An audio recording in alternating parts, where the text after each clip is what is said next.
शिक्षण क्षेत्रातील ताज्या घडामोडी पहा फक्त KB न्यूज TV महाराष्ट्र या चॅनलवर। पवित्र पोर्टलच्या माध्यमातून जिल्हा परिषदेला मिळाले 26 शिक्षक, तर त्या संबंधित शिक्षकांना मिळाली नियुक्ती।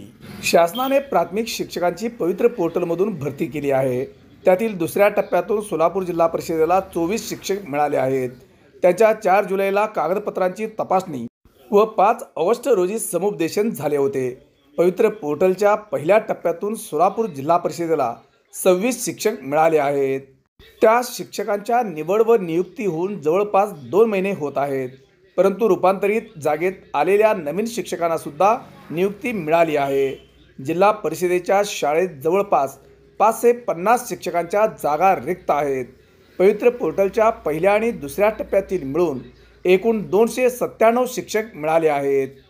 त्यामुळे जिल्ह्यातील अनेक प्राथमिक शाळांना गुरुजी मिळणार आहेत। त्यामुळे त्या शाळांची गुणवत्ता वाढण्यास आता मदत होणार आहे। पहिला टप्पा पूर्ण तर दुसऱ्या फेरीत जवळपास 27 नवीन गुरुजी मिळाले आहेत। पवित्र पोर्टलच्या माध्यमातून शिक्षक अभियोग्यता परीक्षा देऊन उत्तीर्ण झालेल्या पहिल्या टप्प्यातील जवळपास 26 शिक्षकांना पवित्र पोर्टलवरून राज्यात नियुक्ती मिळाली। 5 ऑगस्ट रोजी समुपदेशन सुद्धा पार पाडले, परंतु या शिक्षकांना नियुक्ती मिळण्यास उशीर होत होता। वारंवार पाठपुरावा करण्यात आला, शेवटी त्यांना नियुक्तीपत्र देण्यात आले आहेत। आता रूपांतरित जागेत आलेले 24 व कन्नड माध्यमचे 3 असे 27 गुरुजींची निवड केलेली आहे।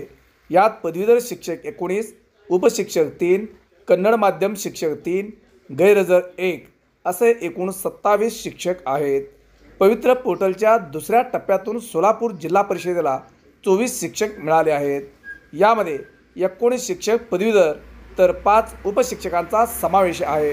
या शिक्षकांच्या कागदपत्रांची तपासणी समुपदेशन होऊन शाळा देण्यात आली। राज्यात बोगस TET प्रमाणपत्राच्या आधारे शिक्षक परीक्षा उत्तीर्ण झाले होते, त्या सर्व शिक्षकावर योग्य ती कारवाई चालू आहे, परंतु राज्यातील TETची प्रमाणपत्राचे सखोल चौकशी करण्याचे आदेश शालेय शिक्षण विभागाने सर्व जिल्हा परिषदेला दिले होते। त्याप्रमाणे जिल्हा परिषद प्राथमिक शिक्षण विभागाने रूपांतरित जागेत आलेल्या सर्व शिक्षकांच्या TET प्रमाणपत्राची डिजिटल स्कॅनद्वारे तपासणी करून सर्व पात्रताधारकांना अखेर नियुक्तीपत्र देण्यात आले।